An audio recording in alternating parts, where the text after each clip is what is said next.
Hi, I'm Sam from Needcraft, and today I'm going to show you how to make this beautiful oval lampshade from one of our lampshade making kits. So the oval itself is quite an unusual shape, but really useful in the home, and this can be used, as you can see here, either as a table lamp or it can also be used as a pendant lamp. So we have three different sizes of these: a 20 centimetre diameter, 30 centimetre diameter and 40 centimetre diameter.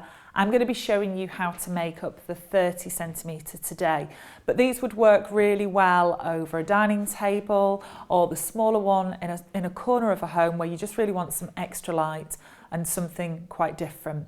So in terms of coverings, you can use any woven fabric. So that means really what you can do with these is make them completely bespoke and add your own personality.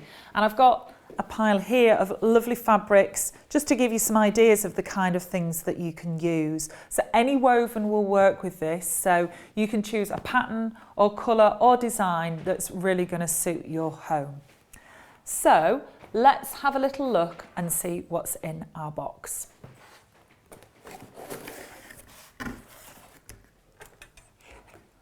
So first of all, we have our rings. We have a plain ring here, and these are epoxy coated in white.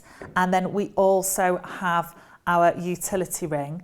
And as you'll see in the section in the centre here, it's got a wider hole and then a smaller hole with an adapter. So the smaller hole is for the UK B22 fitting, and this is something that you'll commonly see around your home. And then we have this one, which is a European fitting, which you can see is slightly wider, and that's the outer ring here. So this centre part just simply pops out. So you've got the adapter for the two different fittings. We also have our lampshade making PVC, and that's handily rolled up for you. I'm just going to show you the one I've got here that's on the table. Let's pop those two on side. So the lampshade making PVC, it's professional quality, high grade, and exactly what you'd expect to see on a lampshade on the high street.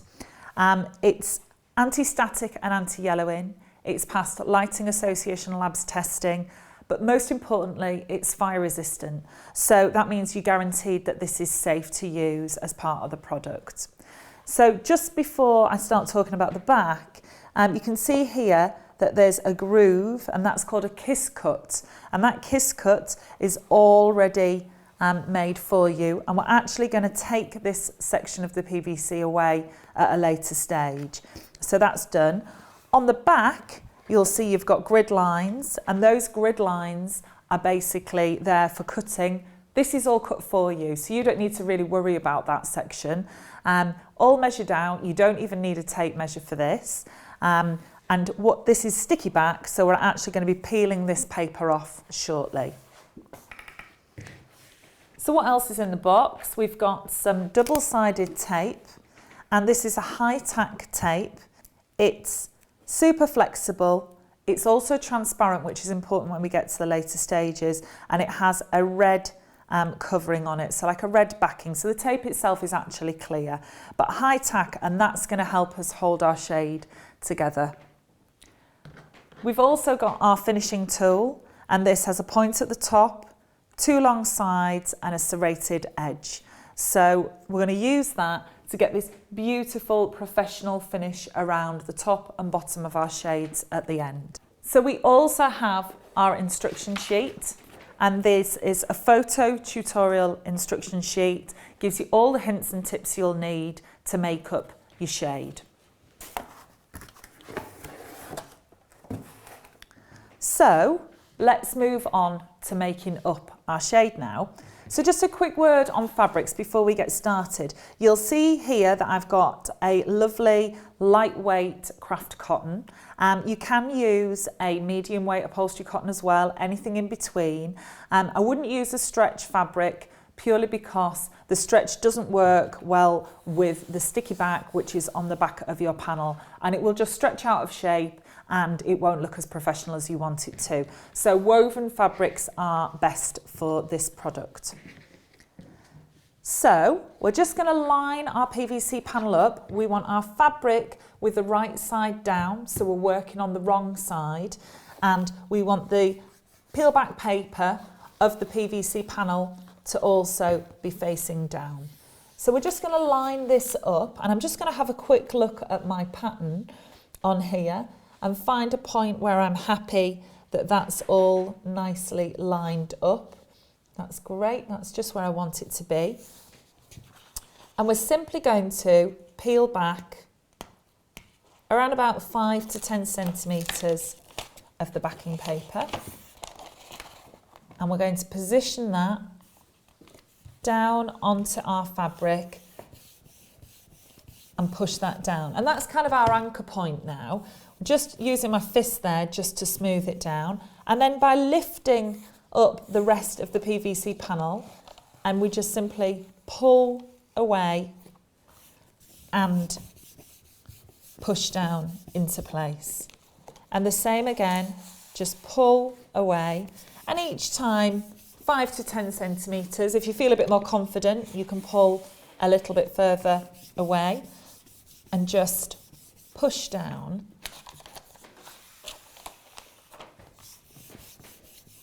And keep pushing that into place.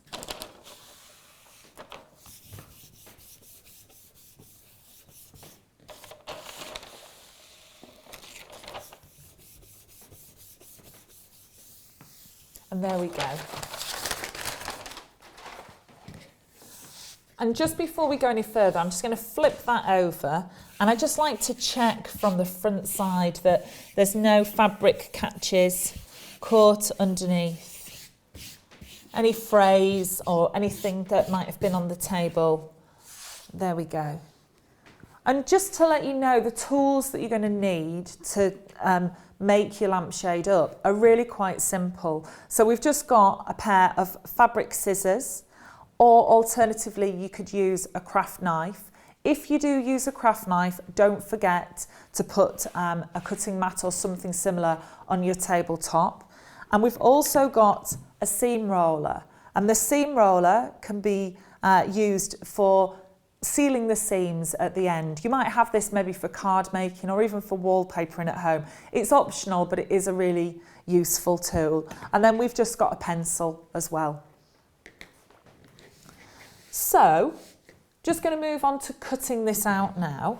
So I'm going to use my fabric scissors, and we're simply just going to cut along the edge of the PVC and start at the short edge. I think it always just helps you get your eye in, and we're just using the edge of the PVC as a guide. So keep moving the scissors along. If you open them nice and wide, you make some nice long strokes. Don't worry if this edge isn't super neat, because we're not going to see it anyway.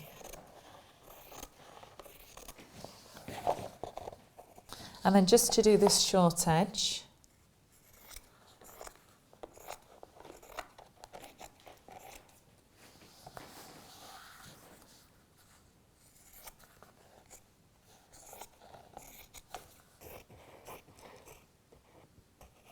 there we go. So we're now at the stage where we are going to take away our kiss cut. So you'll remember I mentioned this. This is the section that's been cut into the panel for us. And all we need to do is just pop that open, and that's coming open really easily. And then just gently do the same on the other side. So you're just bending that back. And then to remove this, all I do is push the main panel down and lift up the margin, and that just comes away nicely. So just slowly peeling away. You can see there's some little frays coming off that. We're just going to detach those as we go along.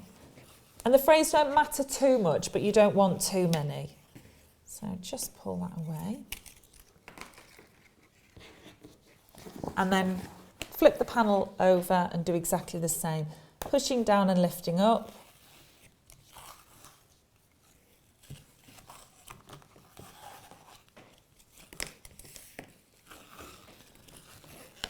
we go. And then what I'm just going to do before we go any further is I'm just going to take off those frays so they don't get caught up. So before we finish with our panel, we're just going to take our double-sided tape. I'm just going to snip the end off. And we just need to run a section of tape on the PVC just down the short edge.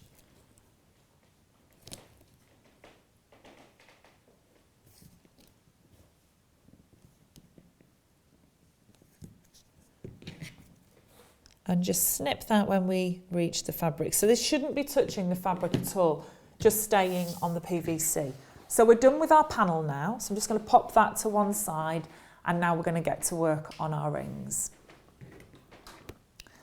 So taking the rings, before we start covering them with tape, which is what we're going to do next, we just need to make a mark.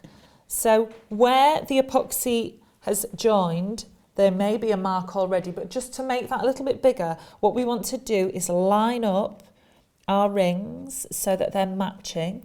And then I'm just going to draw that mark in with a pencil so it's in exactly the same place. And you'll understand why when I get to that stage. We're taking our tape again and we're just going to apply it to the rings.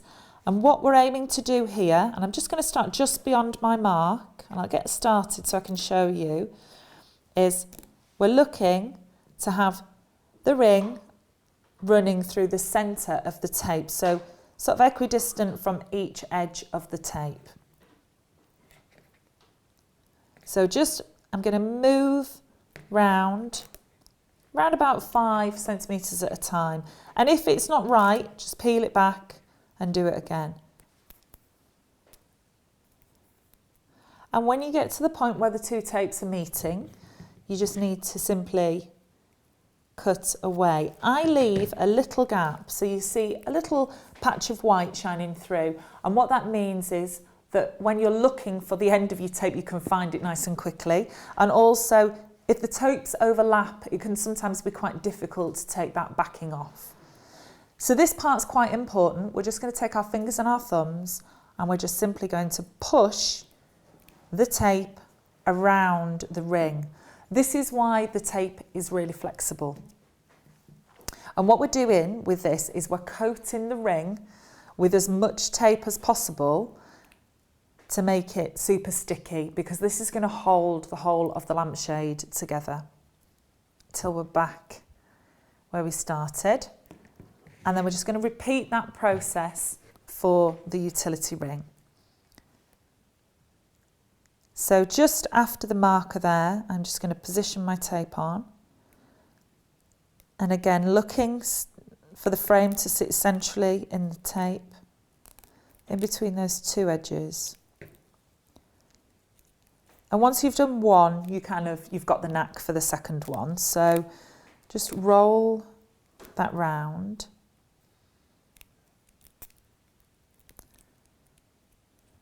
And then, again, leaving a little gap so you can see where your joins are, snipping that away.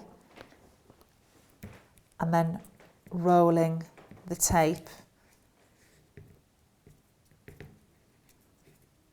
around the ring. So we're just getting as much of that sticky as we can around there. There we go. So that's our two rings finished, and we're now on to rolling up our shade. Just going to turn that around and we're going to be rolling towards the taped edge. So you need that furthest away from you.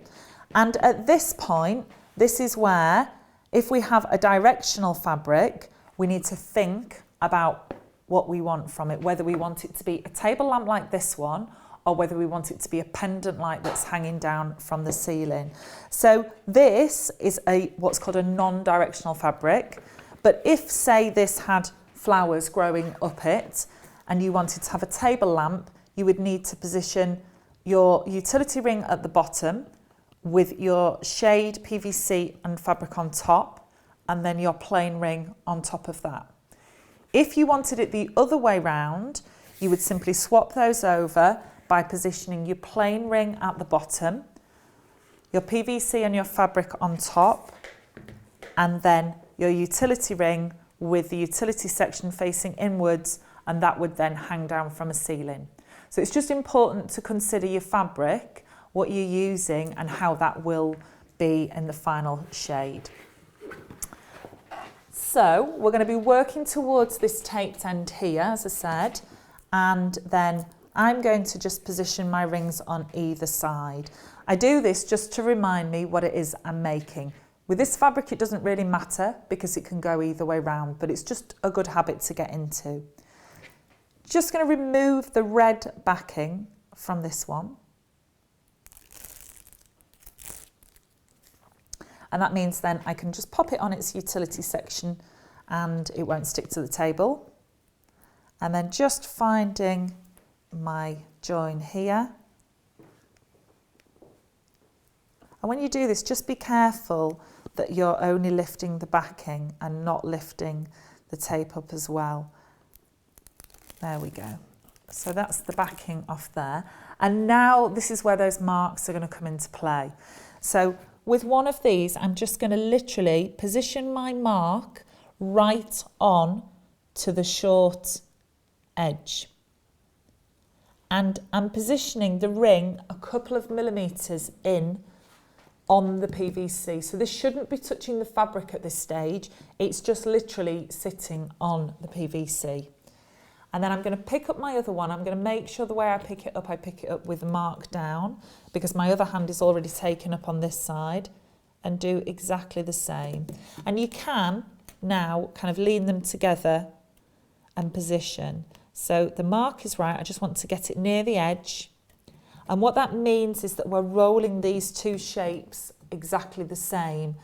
So now the fun begins and we just need to roll these along. Now this is very forgiving, so if you do go wrong you can pull it back. And we're just slowly but surely, not putting too much pressure on, we're just going to roll the rings. So there we go, you can see already the tape's doing its job. Here I've just come off a tiny little bit, so I'm just going to pull that into shape. There we go. And I'm on an even keel now. So you can actually do this from the bottom, which sometimes gives you a little bit more control. There we go.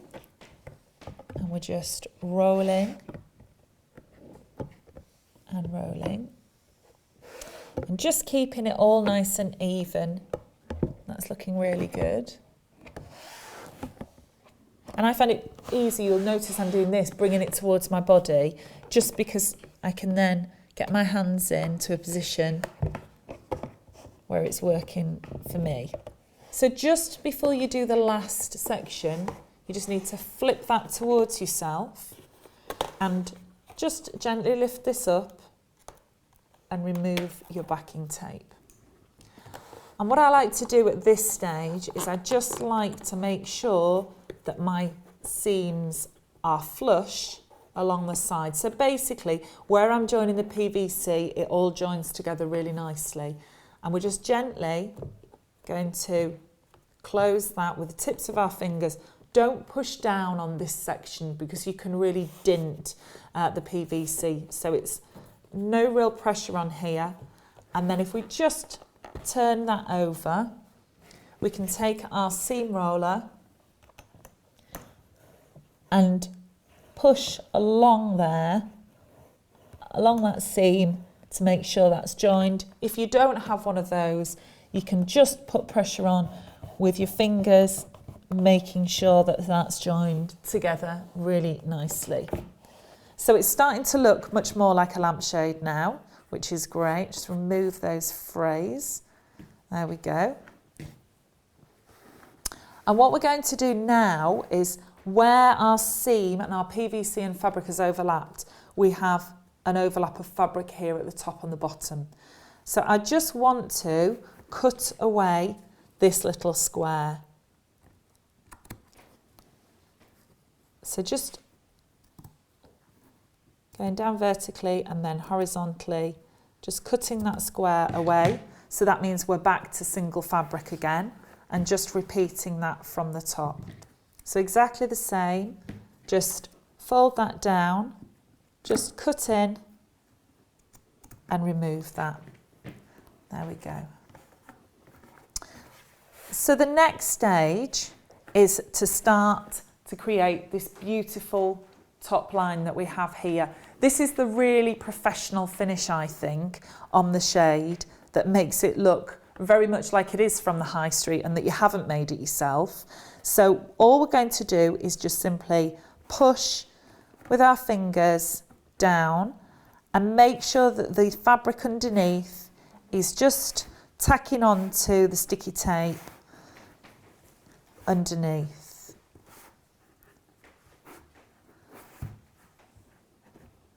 And then just exactly the same on the other side. So don't worry too much about the spokes now.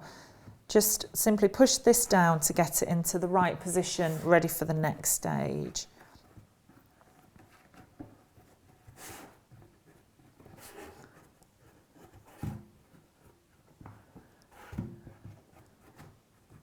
There we go. So we're all ready now to start finishing the shade. So I mentioned this at the beginning. This is our finishing tool. It has a point on the two long sides and then the serrated edge. I prefer to use the point, but you can use the longer sides as well, or the serrated edge. You just need to work with it and find out what's best for you. So starting at the seam again, I'm simply going to take the tool and I'm just going to tuck the fabric underneath. And this is one of the reasons we didn't put too much pressure on earlier on, because that means that this will slide under quite easily. You do need to be a little bit firm with it. And once you get going, we're just literally pushing the margin underneath the frame.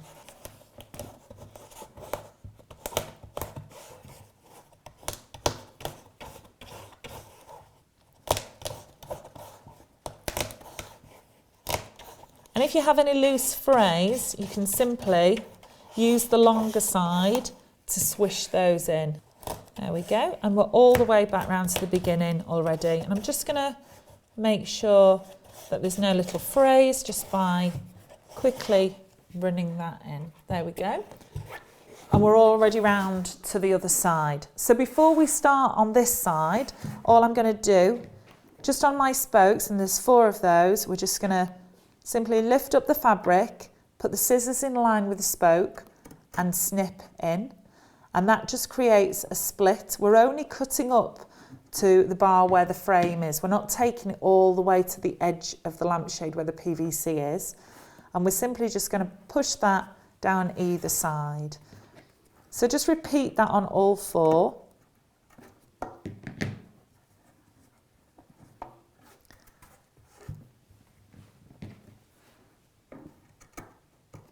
Just push those down on either side.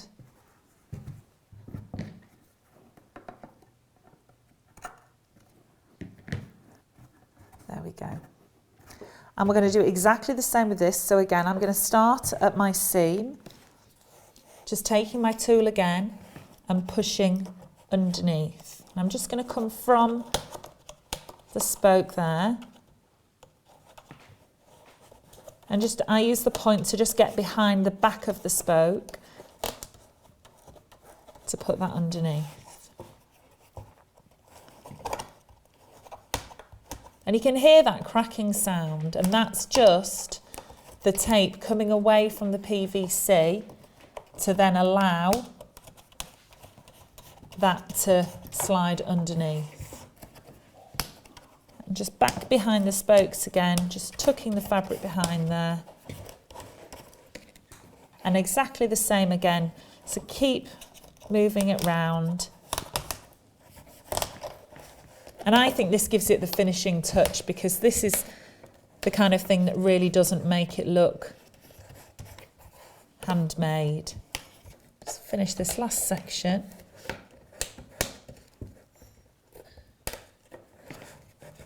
And just let's get that finished off.